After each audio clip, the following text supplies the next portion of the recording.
Now, as I've mentioned in my book, I write about second acts and how that requires people to find a different way to win through securing the principles of security, empowerment, and opportunity.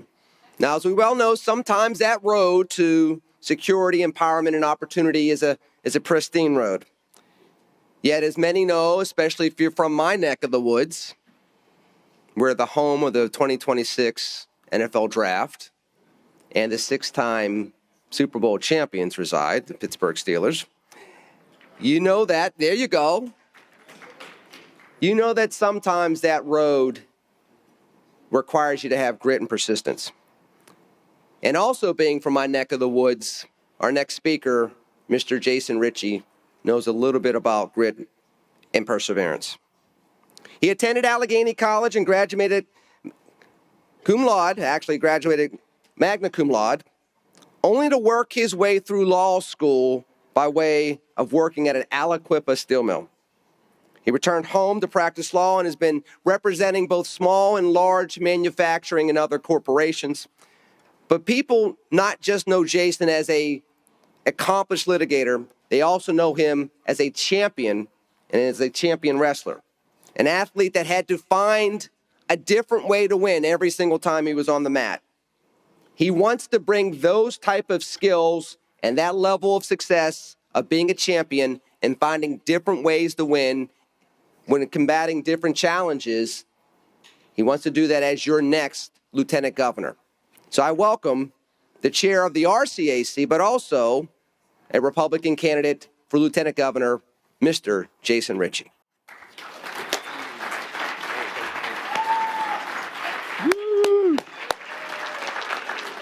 Good morning. It is so good to be here with you. And again, my name is Jason Richey. I ran for governor 4 years ago. I am the current Allegheny County GOP chairman from Pittsburgh, and I am now your endorsed lieutenant governor candidate.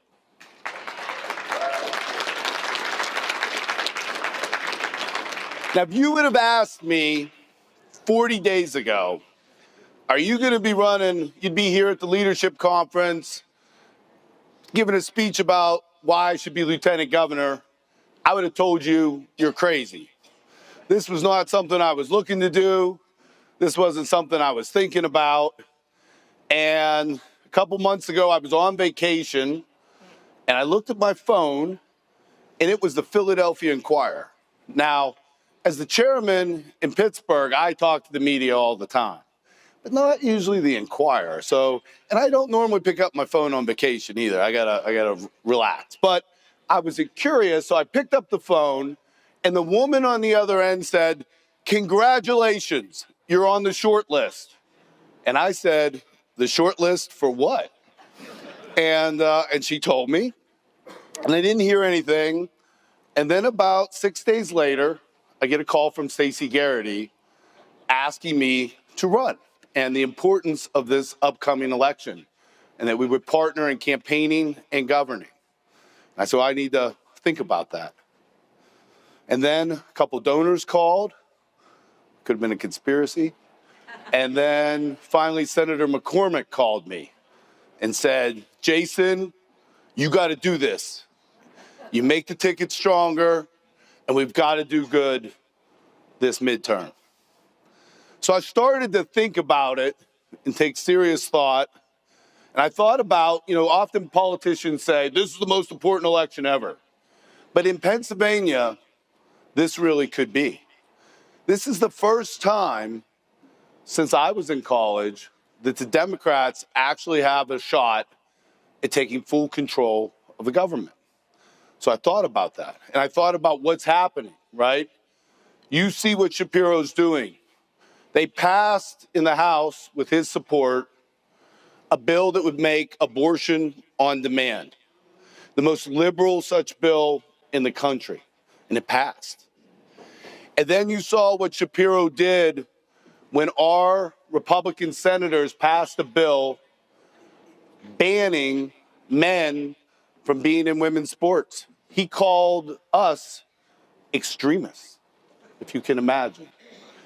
And then you see what Shapiro did when he filed a lawsuit to make sure the kids under the age of 18 have health care so they can do gender transitions, which I can tell you for sure is happening in Pittsburgh.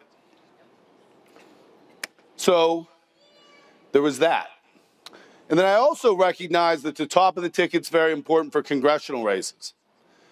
And if we lose the congressional races in Pennsylvania, all the progress President Trump's made in the last 2 years is going to come to a grinding halt. And you will witness 2 years of impeachment trials, right? And then finally, I thought about when I ran for governor and why I did it, right? Where is Pennsylvania now?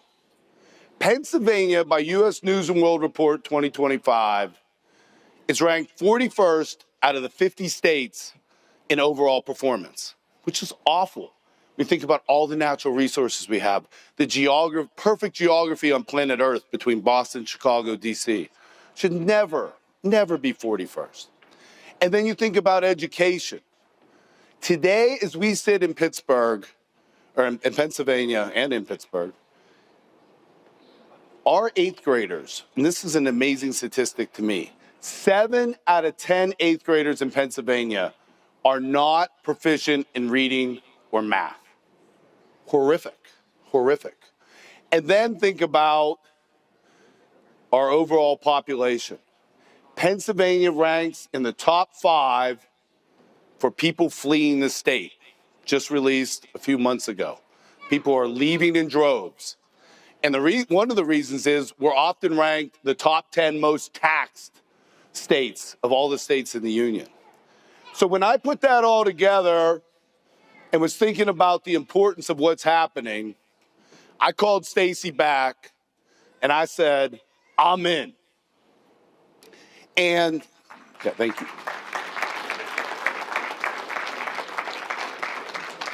And I want you to all know that I'm not in this because I don't need a title. I have one. I don't need a job. I have a really good job as an equity partner in one of the largest law firms in the world. I don't need that. But I do recognize the opportunity that while Democrats may have a chance to take full control of the government, so do we. We are only one House seat and one governor's seat away from making dramatic change, bringing conservative economic principles to the table, and helping millions and millions of Pennsylvanians.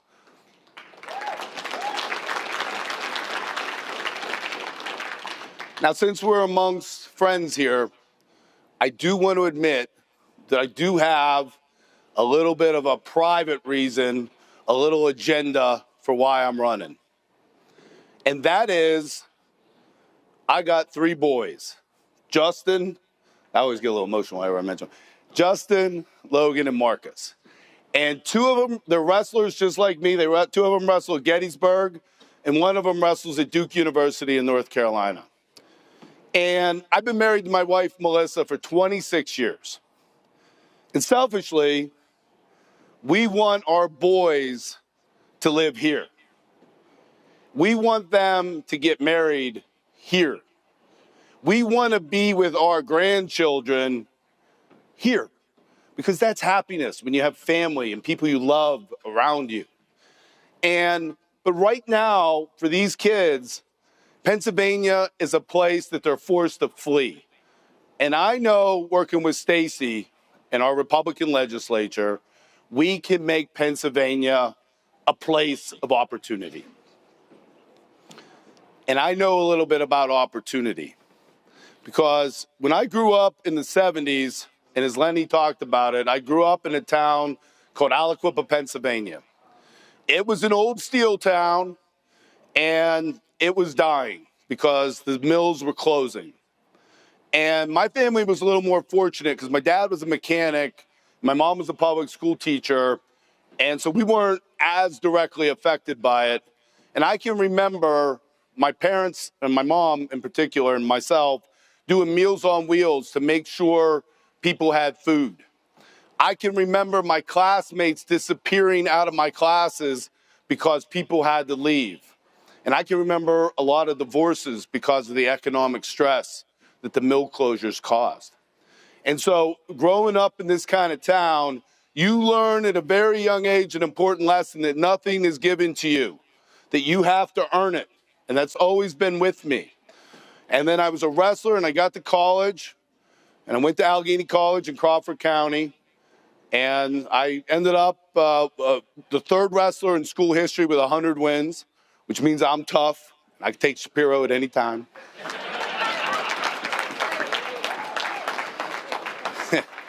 And then I went to law school. And as Lenny mentioned, I worked in the steel mills to pay for the law school in the summers. You get black grit on you, and you had to have special soap to get it off, and you blow your nose, and you didn't know what the hell was coming out of your head, how did all that get in there? But that was a good lesson. And I don't often tell this part of it, but during that mill, this old guy, so we would come in because the old guy, the union guys, it was too hot. It was like 130 degrees in these mills. So they would just give them a broom and they would sweep and then they would go back into their air-conditioned room. Well, the one guy, older guy that I was replacing came out. And I remember he said, "Son, I heard you're going to law school." I said, "Yes, sir." He goes, "You study hard. You don't want to end up like me." I'll never forget that. I can still hear his voice in my head. And then after that, I went and got a job at my law firm, which is one of the largest in the world. And I do energy law, I do infrastructure, I do construction, which is very relevant to where Stacy and I want the state to go. And I also do bid protest, which is I find in state procurement unfairness, bias, and corruption. And we investigate that and we prosecute it.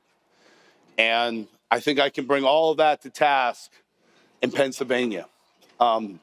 And from that, coming from that place in Aliquippa, someone who's run for governor, chairman of a party, and now standing in front of you as lieutenant governor candidate, that is called opportunity, and I'm very excited about it. Now, in November, you're going to have a very clear choice, and this is what we've got to get out and around. On the one hand, I bet most of you can't even name the lieutenant governor because he doesn't do anything, so we won't mention him. But we will have Josh Shapiro. Make no mistake about it, Josh Shapiro is a fraud.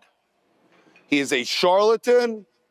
He is someone that always talks out of both sides of his mouth, okay? First of all, you know he's a fraud because if you just listen to him talk, which I have many times, he tries to sound like Barack Obama. Have you ever noticed that? He tries the same pitch and rhythm, and he even bites his lip like Obama did. But he'll do these kind of things where he says he's for school choice, and then when the legislature puts it in the budget, he line item vetoes it out.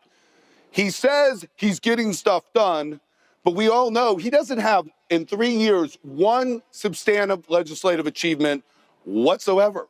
I don't know what he's getting done, but I know that he has $5 million in taxpayer dollars every year for a PR campaign that makes him seem like he's a moderate when we know he's a flaming liberal of the first order, right? Fraud. And the biggest fraud, I think, that he's perpetuating on the Pennsylvania people is that he wants to be their next governor. He does not want to be their next governor. He will not even commit to finishing the term because what he wants to be is president of the United States. And who would hire somebody that doesn't even want to do the job that they're interviewing for? So that's one choice. A different choice is Stacey Garrity and Jason Richey. Yeah.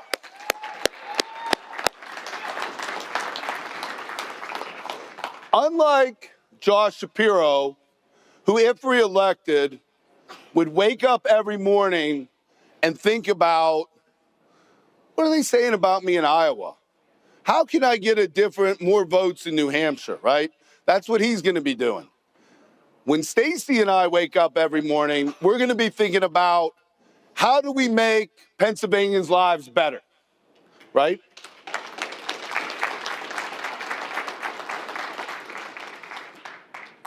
And what we're going to do on day one to make Pennsylvanians' lives better is we are going to unleash the incredible potential of Pennsylvania energy. Folks, we have more natural gas reserves than almost anywhere else in the entire world. Any country would love to be Pennsylvania, but we haven't even tapped the surface of it. And as you've seen, with all their threats of Reggie and carbon taxes, no one's coming to Pennsylvania to build new electric generation facilities, which is why your power bills are going up, because they shut down the coal-fired power plants, they shut down 3 Mile Island, and now you have more demand than supply. So your rates are going up and affordability is being hurt. He can blame others, but it's Josh Shapiro's fault. Fact. And what we will do is we will open up drilling in Pennsylvania. We will work with the private sector to build the infrastructure necessary to get it to the electric facilities, the gas-fired power plants, and also to get the natural gas to Philadelphia, where we will have, the private sector will build an LNG facility, which all an LNG facility means is it's a facility that cools down the natural gas so it can be shipped around the world. And we will get the Philadelphia Naval Shipyard going again, because we don't even make boats in the United States of America. And we will start making ships. We will start getting the natural gas to Philadelphia. And our estimates show that that program can create $5 billion in new revenue for Pennsylvania. It can bring in 250,000 new jobs, direct and indirect. And Stacey and I can use that $5 billion, working with the legislature, to bring down your exorbitant taxes, including property tax, income tax, and end the death tax that hurts so many Pennsylvanians.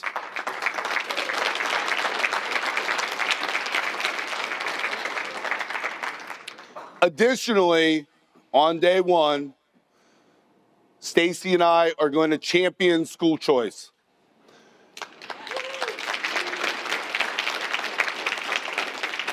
Unlike Shapiro, we can opt in to the federal program that Secretary McMahon, who's a good friend of mine from a long time ago, to opt into the program to have $1 billion available for Pennsylvania families so that parents are making a choice, not a bunch of bureaucrats for their kids. And this is so important. Just talked with a family from Pittsburgh a couple days ago, and they're like, you know, my daughter is so smart, she can't be in this public school. She needs to go somewhere else. And at the same time, my son has special needs, and they can't help him either. And so that family has to have the burden of getting their kids to the right place and having to spend all that money. We need to make sure parents have the ability, both through the federal program and a Pennsylvania scholarship fund, to get their kid where they will succeed the best. And when we do that, it's going to do two things. Number one, it's going to create competition within the schools to provide a better product, because that money is going to be following the kid, and they're going to want to bring that money in. And competition is good, and it will be good for our education system. Secondly, I can assure you, when we opt in, we're no longer going to have 7 out of 10 kids not proficient in reading and math. Fact.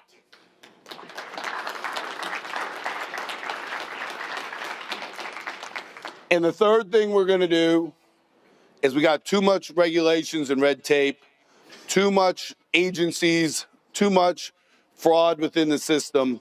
We have 160,000 regulations. It doesn't matter what business I go to in Pennsylvania, whether it's a cosmetology school, a pharmacy, or just going and talking with the farmers. There's too many agencies, too many regulatory hurdles. People don't want to open up a small business in Pennsylvania because it's too damn hard. So we got to get government out of the way, make our government more efficient, and bring down costs. If we just do those three things, Pennsylvania's going to change overnight. It's going to be one of the strongest and most powerful states in the union, without question. We'll be in the top 10, not 41st out of 50. But we need you to help us. We need you to get out there. We need donations. We need you working social media and your friends to get the word out. Make sure people understand who Josh Shapiro is, because he has this something he isn't that's out there, and the media helps him. So we need you to get out there and do it, and we need you to get out and vote. We cannot fall asleep like Virginia did, or we will become Virginia, and nobody wants to be Virginia. And that involves voting. And we also, as much as you may hate them, we need to use mail-in balloting. And you can't get rid of, even if you hate it, you can't get rid of it unless you use it, okay? And mail-in balloting has two features that the Democrats utilize to kick our butt. Number one, it guarantees and locks in your vote. Things happen on election day. You can get sick, you get called away for work, whatever. It locks in the vote. But the second thing that people don't realize about mail-in balloting is when you utilize it, it saves our candidates money, because we know you voted. We know it. It's locked in. So when we're sending out a flyer, we don't send it to you. We send it to somebody else. Or if we're doing phone banking, our people don't call you. They call someone else. So that helps our campaigns. It's a strategic advantage to vote early, whether it's through the mail or in person, but vote early. And here's the good news.